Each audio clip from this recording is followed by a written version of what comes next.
Bonjour, bienvenue sur l'art du fait maison. Aujourd'hui, avec la belle neige qui est tombée partout, je profite de cette journée un peu de pause au jardin et puis dehors pour vous parler de l'or du jardin. Parce qu'on a la tomate, on a le poivron, la reine, le roi. Ben maintenant, c'est l'or du jardin, c'est le maïs.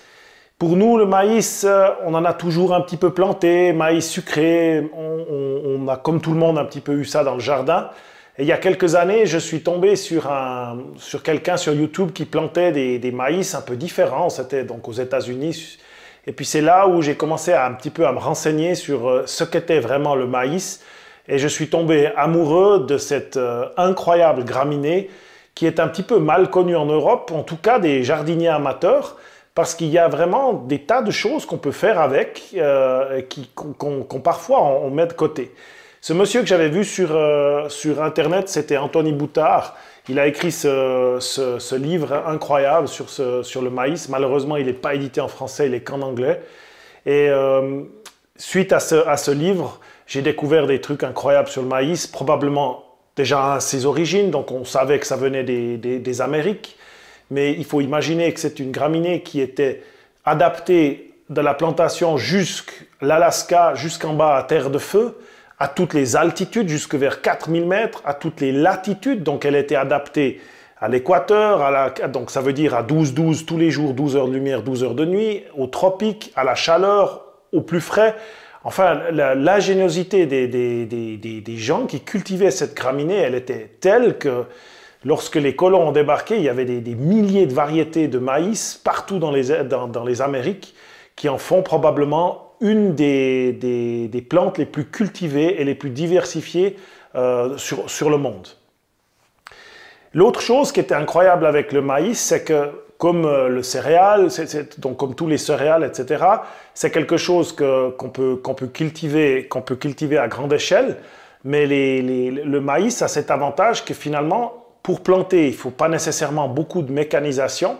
Une plante va donner passablement de matière organique, en plus des épis qui sont faciles à récolter à la main, faciles à égrener à la main, ça ne demande absolument pas de mécanisation. Lorsque c'était planté à l'origine dans les Amériques, ils n'avaient pas la traction animale, ils n'avaient pas tout ce qu'on a chez nous, et donc ils arrivaient à cultiver cette graminée absolument sans mécanisation. Donc ça en fait un atout intéressant pour les jardiniers qui ont un petit peu de place pour faire ça. Lorsqu'on cherche finalement à planter quelque chose, voilà, moi je m'intéresse aux semences, qu'est-ce que je prends, qu'est-ce que j'achète? C'est là où c'est intéressant de comprendre qu'il y a deux grandes familles de maïs. La première, c'est ce qu'on appelle le flint corn en anglais, ou le maïs corné, qui va être un maïs dur, généralement brillant, qu'on va cultiver jusqu'à sa maturité complète, c'est-à-dire jusqu'à qu'il soit complètement sec sur l'épi.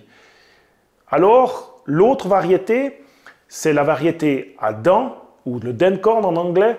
C'est une variété généralement qu'on va consommer en farine, à maturité complète, mais qui fait partie de ce qu'on recherche tous quand on est gourmand. C'est les maïs qu'on récolte en verre, ou ce qu'on appelle le maïs simplement sucré, qu'on va récolter en plein été pour faire sur la grillade ou cuire à l'eau. Donc maintenant, une fois qu'on veut donc décider qu'est-ce que je peux planter comme maïs, qu'est-ce que je veux planter, c'est clair que le plus intéressant, le plus rapide, ça reste le maïs sucré. Parce que le maïs sucré, une fois que les seins de glace sont arrivés, qu'on est en mai, on le plante, une centaine de jours après, un peu moins, on va avoir des épis qu'on peut manger directement en les cuisant à la vapeur. Enfin, tout le monde sait comment on peut manger du maïs sucré. Par contre, si on veut faire autre chose avec le maïs, en conservé pour l'hiver de manière sèche, on va s'orienter plus sur l'autre famille, le flint corn, donc le maïs dur, dans lequel on peut encore faire une différence. C'est-à-dire qu'on va trouver dans ce groupe-là, ces maïs cornés, on va trouver les fameux popcorn, tous ces maïs qui sont extrêmement durs parce que l'enveloppe externe, elle est bien fermée. On peut faire donc du popcorn avec ça et on peut l'utiliser également lorsqu'on le moud pour faire la fameuse polenta et le restant de la farine, c'est ce qu'on va voir après en cuisine. Lorsqu'on moud ça, on a la polenta et la farine. Et tout ça va donner quelque chose qui gustativement devient extrêmement intéressant au niveau sec.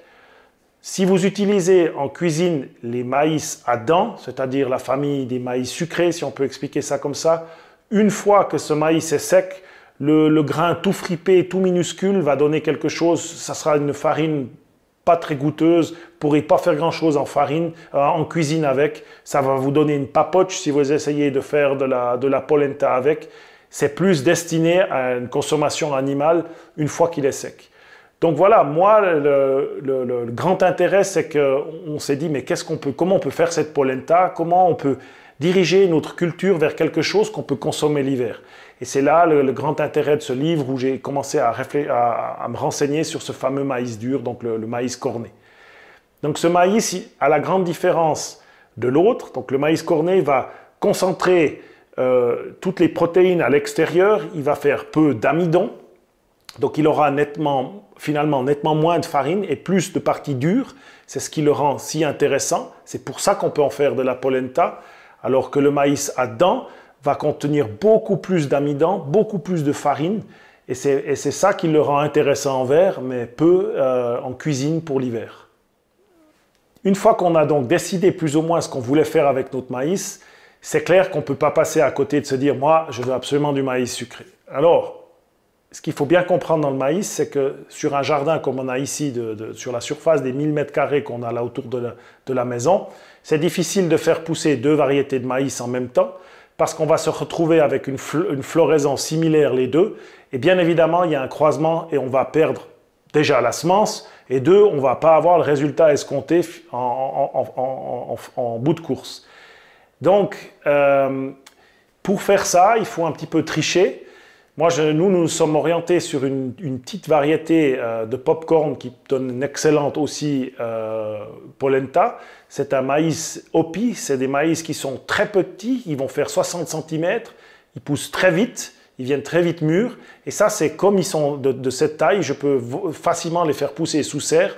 Donc, ils vont avoir une avance par rapport à ceux qui sont dehors de plusieurs mois. Ce qui m'élimine une variété et je me retrouve quand même avec quelque chose que je peux utiliser l'hiver, soit en popcorn essentiellement, soit en polenta.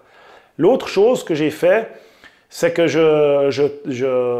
j'avance mon maïs sucré, je le plante dans des godets et je le plante déjà à l'extérieur après les seins de glace avec 2-3 semaines d'avance sur celui que je vais faire de la polenta. Et j'arrive tricher sur la saison de floraison tout en essayant aussi de séparer avec les couloirs de vent, les microclimats à vent, comme je les appelle chez moi, pour éviter justement qu'il y ait une pollinisation croisée entre les deux petits champs qui se trouvent à 30 mètres l'un de l'autre. Donc voilà, on peut tricher ou on peut faire une autre chose, c'est cultiver une variété de maïs par année. On fait beaucoup de celles-ci, puis ensuite on a de la polenta pour 2 ans, et puis on peut faire du maïs sucré éventuellement une année sur 2, ou enfin, on peut trouver des petites solutions pour ça. Donc c'est clair que lorsque le maïs, ce qu'il faut bien comprendre, c'est si vous faites pousser 2 variétés, et qu'il y a un croisement pollénique, puisque c'est le vent qui pollinise le maïs, la partie mâle étant la partie du haut, et la partie femelle, ce sont les oreilles, les épis.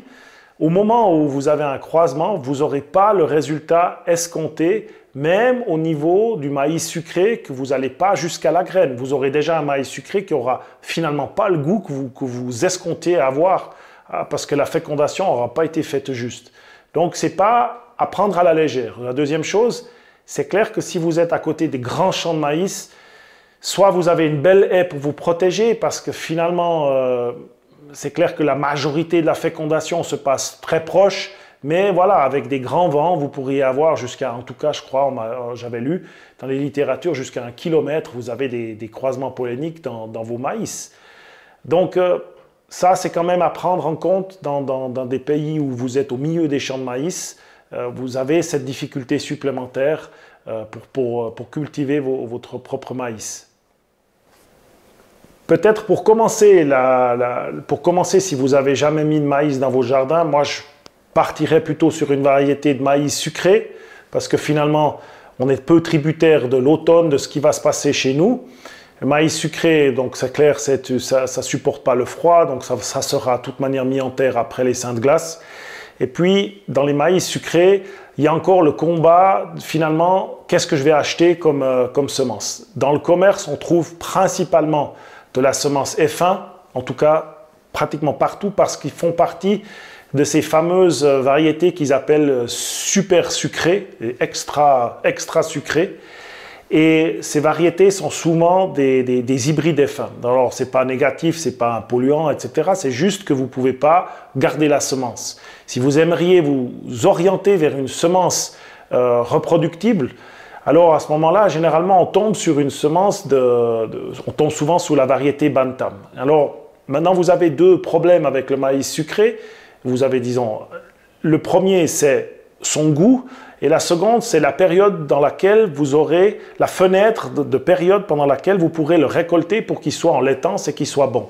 Si vous avez une variété F1, généralement, ça peut aller de 2 à 3 semaines, ou au moment où il est bon, il reste bon pendant 2 à 3 semaines. Avec une variété non F1, par exemple comme le Bantam, cette fenêtre, elle est de quelques heures, voire de quelques jours, où après ça, le maïs se transforme très vite en quelque chose de farineux. Maintenant, je suis tombé il y a quelques années sur une variété de maïs nouvellement sélectionnée par Sativa en Suisse. Alors je sais, j'en parle souvent, je n'en fais pas une pub plus que ça, mais ils ont fait 3 variétés de ces maïs sucrés qui sont adaptés à la reproduction pour tout le monde. Donc on pourrait garder ces semences. Ils s'appellent, il faut que je regarde, le Metzdi, le Darum et le Tramunt. Ils sont des noms un peu bâtards, mais ce maïs qui est libre, donc vous pouvez reproduire absolument cette semence, va vous donner justement cette qualité gustative que vous cherchez et cette fenêtre dans laquelle vous pourrez consommer vos maïs. Parce que ça a l'air de rien lorsque je parle de ce temps de consommation, mais si vous mettez 20 ou 30 épis de maïs puis qu'il faut les manger en 3 jours, vous allez être déçu. Alors justement, avec ces 3 variétés, ils ont fait chacun a une maturité de 85, 100 jours ou 120 jours et vous allez avoir un étalage, si vous semez les 3, un étalage sur toute la période de l'été pour manger en un semis pour manger votre maïs. Donc voilà, moi je vous encourage à découvrir ces variétés. En plus de ça, moi ça m'intéresse parce que je peux en cultiver au moins une et puis faire de la semence avec. Et c'est pas du F1, finalement je reste maître, encore une fois, dans un but d'autonomie de ma propre semence. Donc l'autre grande famille, on va les appeler la famille des maïs cornés ou maïs à polenta, en plus d'avoir des diversités de couleurs incroyables, vert, coloré, arc-en-ciel, vous en trouvez toutes les formes, toutes les couleurs, ça a le super avantage de pouvoir faire cette fameuse polenta avec. Donc avant de se lancer dans cette culture, moi je vous conseille vraiment de vous renseigner sur la valeur gustative finalement du produit final parce que c'est tout un boulot pour faire ça à la fin et puis on attend quelque chose, enfin un résultat en sec. Moi je me suis orienté suite à la lecture de ce livre sur un maïs corné qui doit être un des plus rapides à maturer sur la planète, en tout cas des maïs qui restent à disposition, donc les semences qui restent à disposition, c'est le Ray's Calais. Alors ça n'a rien à voir avec la ville de Calais, mais c'était Ray, et puis je ne sais pas pourquoi il s'appelait Monsieur Calais, je crois, qui a mis au point cette variété. Une fois que je l'ai plantée en mai, vers la fin septembre, elle est en maturité totale. Et ça, c'est un grand avantage parce que chez nous, l'automne après septembre arrive très très vite, l'humidité augmente, les nuits deviennent beaucoup plus froides et ça, ce n'est pas évident pour faire maturer ce grain en sec, ça pose des problèmes. Donc voilà pourquoi je me suis orienté vers cette variété. En plus de ça, d'un point de vue gustatif, ça touche des sommets, c'est juste incroyable. Lorsqu'on utilise autant la polenta que la farine, là après on va vous montrer comment on utilise cette farine pour faire une pâtisserie, donc ça pourrait être, là c'est des muffins, mais on peut aussi le mélanger à de la farine pour faire des pains de maïs. On a quelque chose en bouche d'assez extraordinaire et c'est chaque fois que je fais de la polenta, les enfants se réjouissent plus du dessert qui arrive que de la polenta qui vient avec la salade et les œufs de midi. Bien qu'on peut aussi faire quelque chose de gourmand avec la polenta, mais le dessert, cette farine, c'est inexplicable, c'est quelque chose, c'est une expérience à vivre. Alors, c'est pour ça que je me suis orienté vers cette variété. J'ai réussi à l'obtenir, ça n'a pas été tout facile, mais c'est vraiment extraordinaire. Maintenant, chez Cocopelli, par exemple, vous avez différentes variétés qui peuvent être très très bonnes. Il y a des variétés dans le sud-ouest de la France qui sont réputées. Après, c'est à voir chacun où il habite et comment il peut faire pour tenir jusqu'au bout, pour que la variété arrive au bout, puis qu'on puisse l'utiliser. Après, bien sûr, il faut un moulin. On fera une autre vidéo parce qu'on n'en a pas qu'un de ces moulins. On en a aussi à acheter un autre qui est beaucoup plus simple. Mais c'est clair que si on veut faire sa propre polenta, il faut pouvoir moudre le maïs. Et ça reste un challenge supplémentaire, bien évidemment. Lorsqu'on essaye de cultiver le maïs, souvent on va tomber sur les explications de la Milpa ou des Trois Sœurs, qui est en fait l'association du maïs, de l'haricot grimpant et de la courge. Le maïs sert de tuteur à l'haricot grimpant, qui lui partage une partie de l'azote atmosphérique qu'il capture et qu'il met au sol, et puis l'ombrage de tout ça profite à la courge qui se développe dessous. Alors, ici en Suisse, là où on est, c'est utopique d'essayer de planter ça, à moins que j'espace, mais alors là il faut de la place, les rangs de maïs suffisamment pour qu'il y ait de la lumière qui pénètre au sol, parce qu'il n'y a pas assez de soleil pour faire pousser les trois en même temps. On peut mettre quelques haricots grimpants, mais il faut juste veiller qu'ils ne soient pas tellement puissants, qu'ils recouvrent tout le maïs et que finalement, ni l'un ni l'autre profitent du soleil parce que les deux aiment le soleil. Donc voilà, peut-être si vous avez entendu de ça, vous pouvez le tester, mais dans un premier temps, allez séparer les choses et faites que le maïs. Il y aurait tellement à dire sur cette culture, peut-être on y reviendra plus tard dans la saison.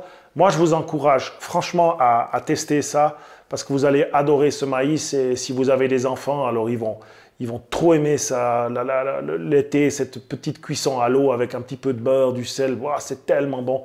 On se réjouit déjà d'avance de les manger. Alors voilà, maintenant on passe en cuisine et puis à tout bientôt pour une autre vidéo.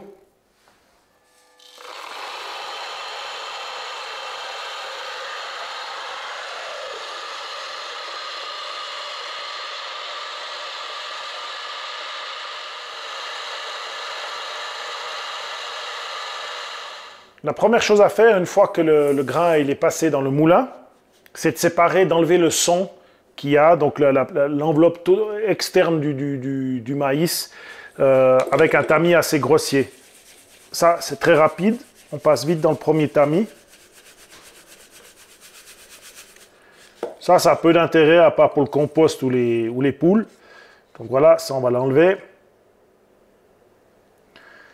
Maintenant, le mélange qui reste, il y a la polenta et il y a la farine. Et maintenant, il faut séparer les deux et ça, c'est très, très important. Parce que si vous ne séparez pas et que vous cuisez tout ça dans de l'eau, vous allez avoir une papoche qui ne sera pas bonne parce que la farine qui contient beaucoup d'amidon va tout lier. Donc, de toute manière, il va en rester suffisamment pour que la polenta soit quand même délicieuse. C'est dommage qu'on ne peut pas sentir à l'écran parce que ça sent tellement bon. Voilà, une fois qu'on a passé la polenta et la farine dans un moulin, dans un tamis plus fin, ça c'est un demi-millimètre le tamis, on va se retrouver avec deux choses, la polenta et la farine. Maintenant, la partie de polenta, ça représente à peu près 70% du grain. J'avais mis 250 grammes de grain. Si je pèse ma polenta, c'est super important pour la cuisson, j'ai 150 grammes de polenta et donc j'aurai 100 grammes de farine grosso modo.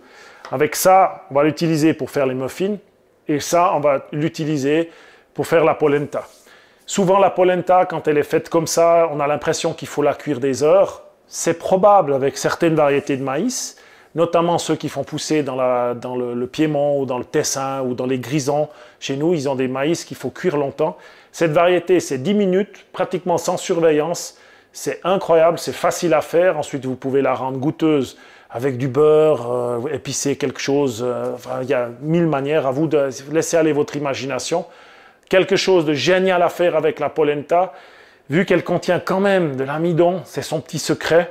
Vous l'étalez sur une assiette, vous la laissez refroidir, puis le soir, vous la coupez Ça vous donne des petits carrés, vous la grillez et vous mettez un petit bleu, vous faites fondre un petit bleu dessus ou un fromage qui a du goût. Ça va vous donner quelque chose de tellement génial. Ça, c'est à faire avec un peu de beurre pour la griller, c'est super bon.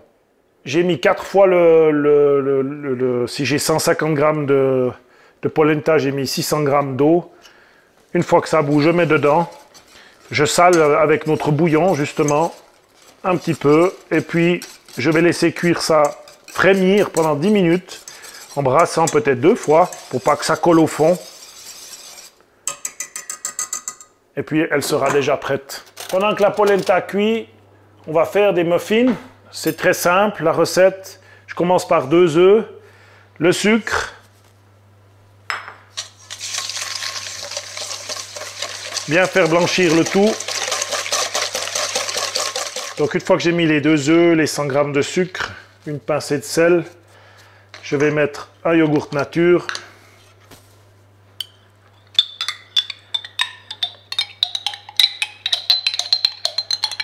Et ça dans le muffin ou dans les cakes, c'est un bon secret.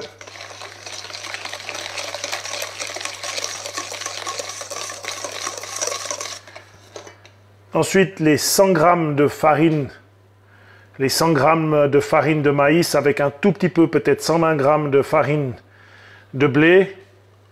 Il me manquait un peu de maïs, mais c'est pas grave. Il y a ce qu'il y a. La poudre à lever.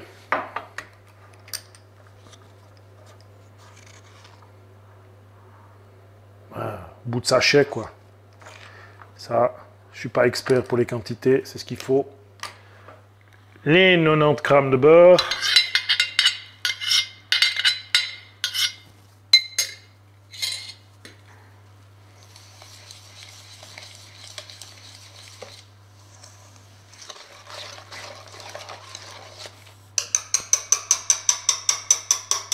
Là, la consistance, elle est presque bonne. Il manque à mon sens un tout petit peu de liquide. Je vais mettre un peu de crème.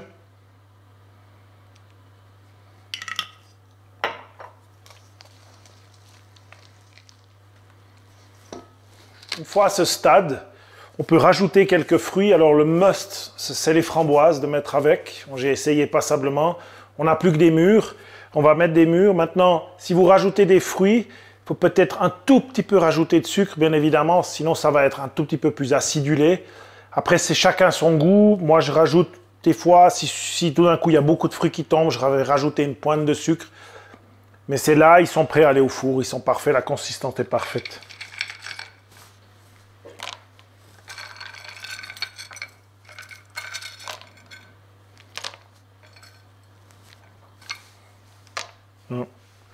Je vais rajouter un tout petit peu de sucre.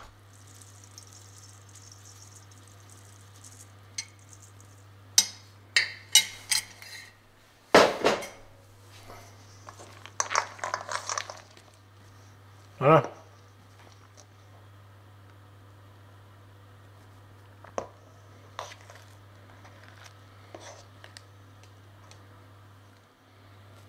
Dans le four préchauffé à 180, je vais laisser ça environ 20 minutes jusqu'à que ça soit joli, bien cuit. Il faut un petit peu de jugeote, mais grosso modo, ça prendra 20 minutes. Et pour conclure, le meilleur moment de la vidéo, le goûtage. Il n'y a que du bon, un bon café. Avec un bon café. On va goûter. Magnifique. Ouais.